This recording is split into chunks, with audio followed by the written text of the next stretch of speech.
Jack Sells the Cow.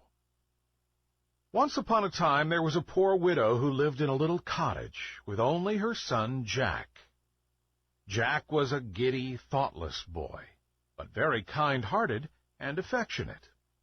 There had been a hard winter, and after it the poor woman had suffered from fever and ague. Jack did no work as yet, and by degrees they grew dreadfully poor. The widow saw that there was no means of keeping Jack and herself from starvation, but by selling her cow. So one morning she said to her son, "I am too weak to go myself, Jack, so you must take the cow to market for me and sell her." Jack liked going to market to sell the cow very much, but as he was on the way, he met a butcher who had some beautiful beans in his hand. Jack stopped to look at them, and the butcher told the boy they were of great value, and persuaded the silly lad to sell the cow for these beans. When he brought them home to his mother, instead of the money she expected for her very nice cow, she was very vexed and shed many tears, scolding Jack for his folly. He was very sorry, and mother and son went to bed very sadly that night. Their last hope seemed gone. At daybreak, Jack rose and went out into the garden. "At least," he thought, "I will sow the wonderful beans. Mother says that they are just common scarlet runners and nothing else, but I may as well sow them." So he took a piece of stick and made some holes in the ground and put in the beans. That day they had very little dinner and went sadly to bed, knowing that for the next day there would be none. And Jack, unable to sleep from grief and vexation, got up at day-dawn and went out into the garden. What was his amazement to find that the beans had grown up in the night, and climbed up and up, till they covered the high cliff that sheltered the cottage, and disappeared above it. The stalks had twined and twisted themselves together till they formed quite a ladder. It would be easy to climb it, thought Jack. And having thought of the experiment, he at once resolved to carry it out, for Jack was a good climber. However, after his late mistake about the cow, he thought he had better consult his mother first.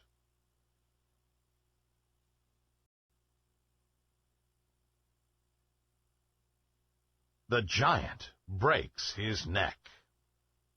Jack's mother shrank back, and it was well she did so, for just as the giant took hold of the last branch of the beanstalk, Jack cut the stem quite through and darted from the spot.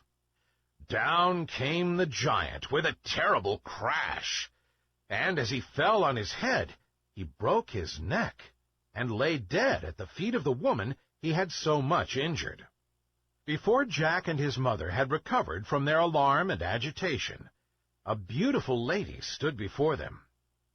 "Jack," said she, "you have acted like a brave knight's son, and deserve to have your inheritance restored to you. Dig a grave and bury the giant, and then go and kill the giantess."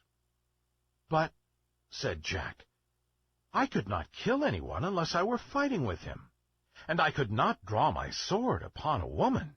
Moreover, the giantess was very kind to me."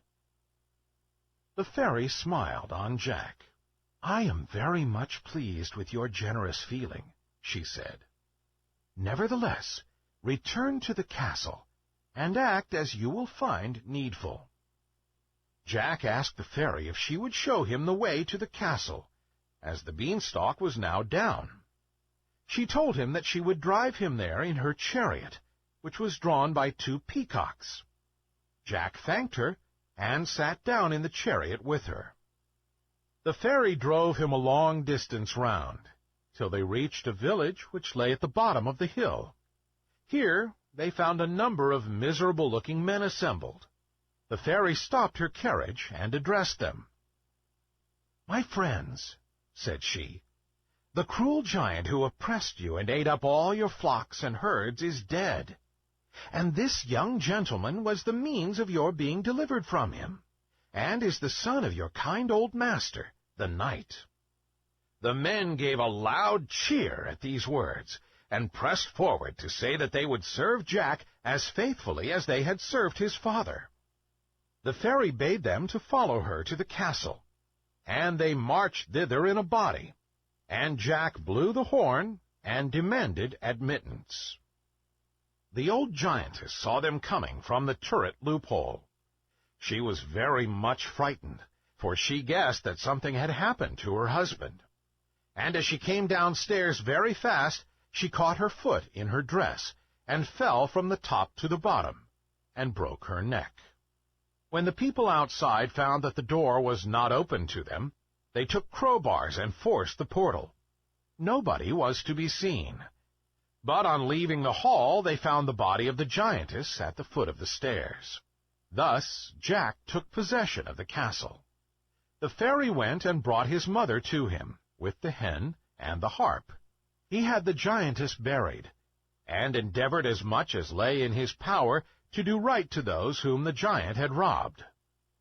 Before her departure for fairyland, the fairy explained to Jack that she had sent the butcher to meet him with the beans, in order to try what sort of lad he was. "If you had looked at the gigantic beanstalk, and only stupidly wondered about it," she said, "I should have left you where misfortune had placed you, only restoring her cow to your mother. But you showed an inquiring mind, and great courage and enterprise. Therefore you deserve to rise, and when you mounted the beanstalk, you climbed the ladder of fortune." She then took leave of Jack and his mother. The end.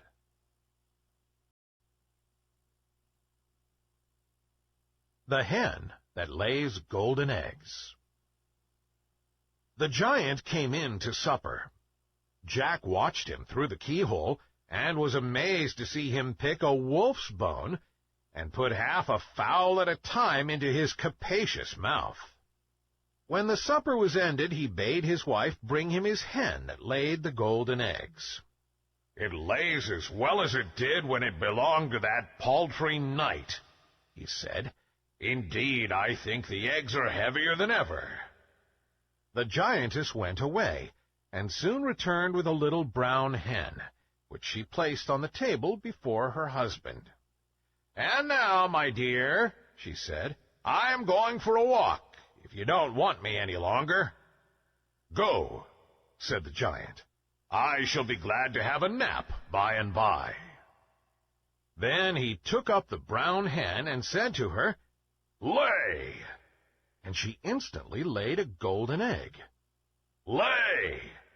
said the giant again, and she laid another. "Lay!" he repeated the third time, and again a golden egg lay on the table.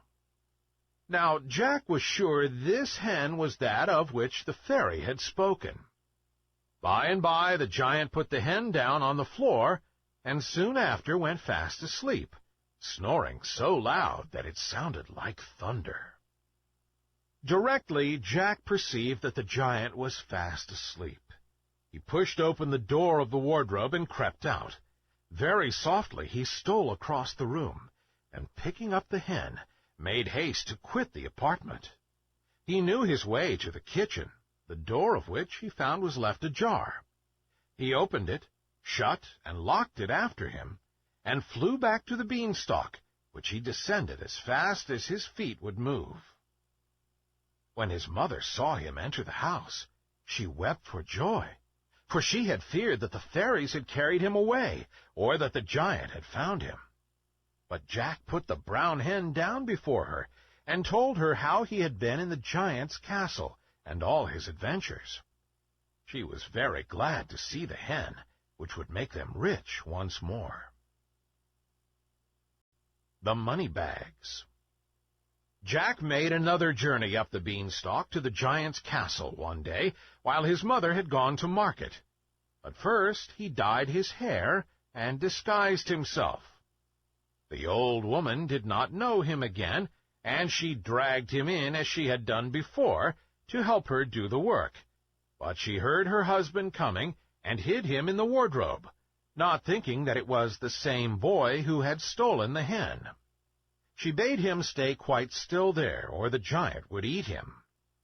Then the giant came in, saying, "Fee, fa, fi, fo, fum. I smell the breath of an Englishman. Let him be alive or let him be dead. I'll grind his bones to make my bread."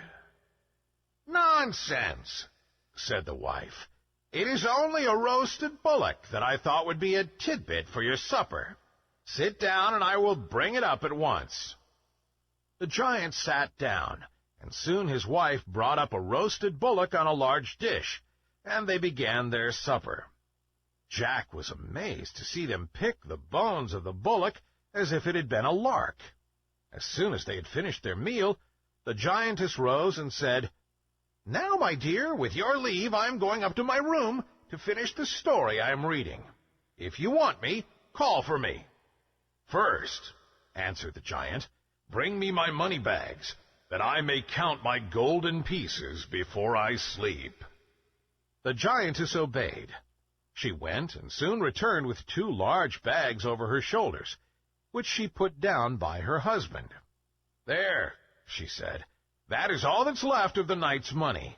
When you have spent it, you must go and take another baron's castle."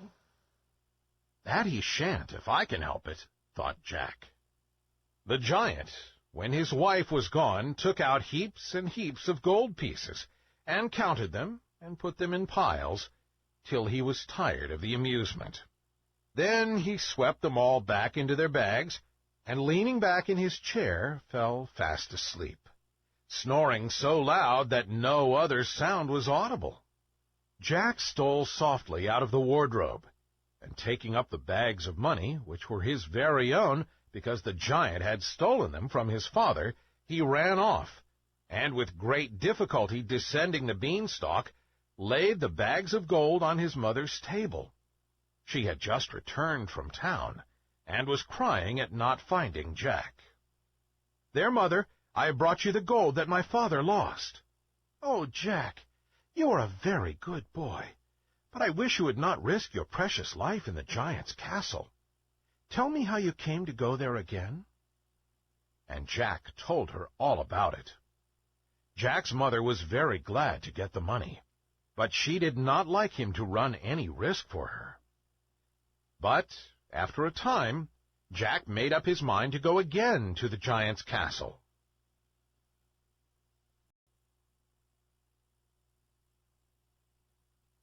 The Talking Harp. So he climbed the beanstalk once more, and blew the horn at the giant's gate. The giantess soon opened the door. She was very stupid, and did not know him again. But she stopped a minute before she took him in. She feared another robbery, but Jack's fresh face looked so innocent that she could not resist him, and so she bade him come in, and again hid him in the wardrobe. By and by the giant came home, and as soon as he had crossed the threshold, he roared out, "Fee, fa, fi, fo, fum. I smell the breath of an Englishman. Let him be alive or let him be dead.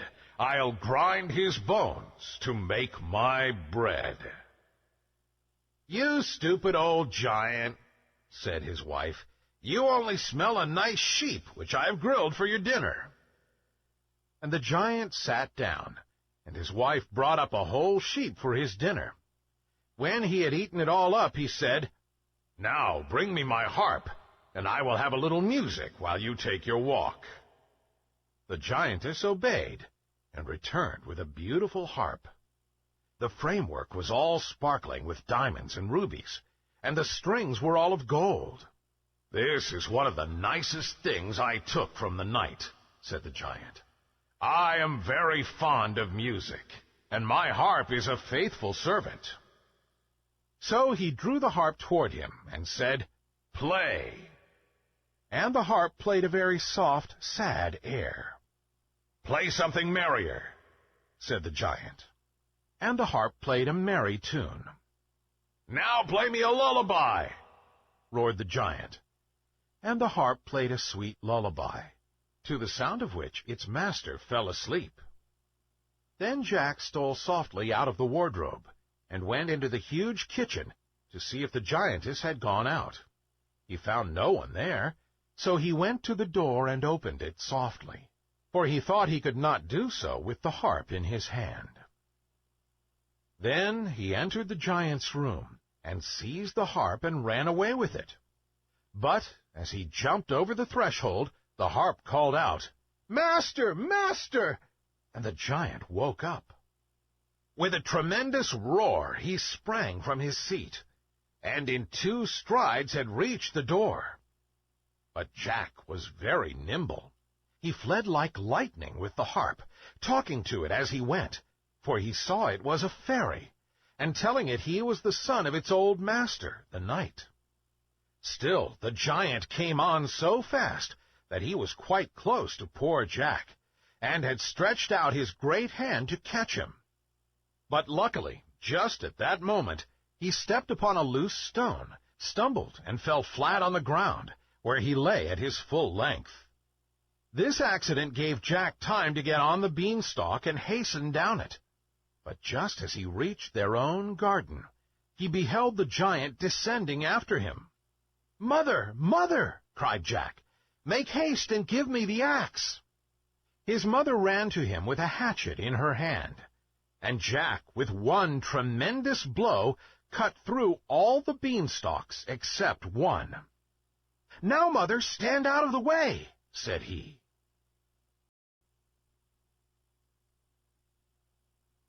Wonderful growth of the beanstalk. So Jack called his mother, and they both gazed in silent wonder at the beanstalk, which was not only of great height, but was thick enough to bear Jack's weight. "I wonder where it ends," said Jack to his mother. "I think I will climb up and see." His mother wished him not to venture up this strange ladder, but Jack coaxed her to give her consent to the attempt, for he was certain there must be something wonderful in the beanstalk. So at last she yielded to his wishes. Jack instantly began to climb, and went up and up on the ladder-like beam, till everything he had left behind him, the cottage, the village, and even the tall church tower, looked quite little, and still he could not see the top of the beanstalk. Jack felt a little tired, and thought for a moment that he would go back again. But he was a very persevering boy, and he knew that the way to succeed in anything is not to give up. So after resting for a moment, he went on. After climbing higher and higher, till he grew afraid to look down for fear he should be giddy, Jack at last reached the top of the beanstalk, and found himself in a beautiful country, finely wooded, with beautiful meadows covered with sheep. A crystal stream ran through the pastures. Not far from the place where he had got off the beanstalk stood a fine, strong castle. Jack wondered very much that he had never heard of or seen this castle before. But when he reflected on the subject, he saw that it was as much separated from the village by the perpendicular rock on which it stood as if it were in another land. While Jack was standing looking at the castle, a very strange-looking woman came out of the wood and advanced toward him. She wore a pointed cap of quilted red satin turned up with ermine. Her hair streamed loose over her shoulders, and she walked with a staff. Jack took off his cap and made her a bow. "If you please, ma'am," said he, "is this your house?" "No," said the old lady. "Listen, and I will tell you the story of that castle. Once upon a time there was a noble knight who lived in this castle, which is on the borders of fairyland. He had a fair and beloved wife, and several lovely children. And as his neighbors, the little people, were very friendly towards him, they bestowed on him many excellent and precious gifts. Rumor whispered of these treasures, and a monstrous giant who lived at no great distance, and who was a very wicked being, resolved to obtain possession of them. So he bribed a false servant to let him inside the castle when the knight was in bed and asleep, and he killed him as he lay. Then he went to the part of the castle which was the nursery, and also killed all the poor little ones he found there. Happily for her, the lady was not to be found. She had gone with her infant son, who was only 2 or 3 months old, to visit her old nurse, who lived in the valley, and she had been detained all night there by a storm. The next morning, as soon as it was light, one of the servants at the castle, who had managed to escape, came to tell the poor lady of the sad fate of her husband and her pretty babes. She could scarcely believe him at first, and was eager at once to go back and share the fate of her dear ones. But the old nurse, with many tears, besought her to remember that she had still a child, and that it was her duty to preserve her life for the sake of the poor innocent. The lady yielded to this reasoning, and consented to remain at her nurse's house as the best place of concealment. For the servant told her that the giant had vowed, if he could find her, that he would kill both her and her baby. Years rolled on. The old nurse died, leaving her cottage and the few articles of furniture it contained to her poor lady, who dwelt in it, working as a peasant for her daily bread. Her spinning-wheel and the milk of a cow, which she had purchased with the little money she had with her, sufficed for the scanty subsistence of herself and her little son. There was a nice little garden attached to the cottage, in which they cultivated peas, beans, and cabbages, and the lady was not ashamed to go out at harvest time and glean in the fields to supply her little son's wants. Jack, that poor lady is your mother. This castle was once your father's, and must again be yours." Jack uttered a cry of surprise. "My mother? Oh, madam, what ought I to do? My poor father, my dear mother!" "Your duty requires you to win it back for your mother. But the task is a very difficult one, and full of peril, Jack. Have you courage to undertake it?" "I fear nothing when I am doing right," said Jack. "Then," said the lady in the red cap, "you are one of those who slay giants. You must get into the castle, and, if possible, possess yourself of a hen that lays golden eggs, and a harp that talks. Remember, all the giant possesses is really yours." As she ceased speaking, the lady of the red hat suddenly disappeared, and of course Jack knew she was a fairy. Jack determined at once to attempt the adventure, so he advanced and blew the horn which hung at the castle portal. The door was opened in a minute or two by a frightful giantess, with one great eye in the middle of her forehead. As soon as Jack saw her, he turned to run away, but she caught him and dragged him into the castle. "Ho, ho, ho, ho!" she laughed terribly. "You didn't expect to see me here, that is clear. No, I shan't let you go again. I am weary of my life. I am so overworked, and I don't see why I should not have a page as well as other ladies. And you shall be my boy. You shall clean the knives and black the boots and make the fires, and help me generally when the giant is out. When he is at home I must hide you, for he has eaten up all my pages hitherto, and you would be a dainty morsel, my little lad." While she spoke, she dragged Jack right into the castle. The poor boy was very much frightened, as I'm sure you and I would have been in his place. But he remembered that fear disgraces a man, so he struggled to be brave and make the best of things. "I'm quite ready to help you, and do all I can to serve you, madam," he said. "Only I beg you will be good enough to hide me from your husband, for I should not like to be eaten at all." "That's a good boy," said the giantess, nodding her head. "It is lucky for you that you did not scream out when you saw me, as the other boys who have been here did. For if you had done so, my husband would have awakened and have eaten you, as he did them, for breakfast. Come here, child. Go into my wardrobe. He never ventures to open that. You will be safe there." And she opened a huge wardrobe which stood in the great hall, and shut him into it. But the keyhole was so large that it admitted plenty of air, and he could see everything that took place through it. By and by he heard a heavy tramp on the stairs, like the lumbering along of a great cannon.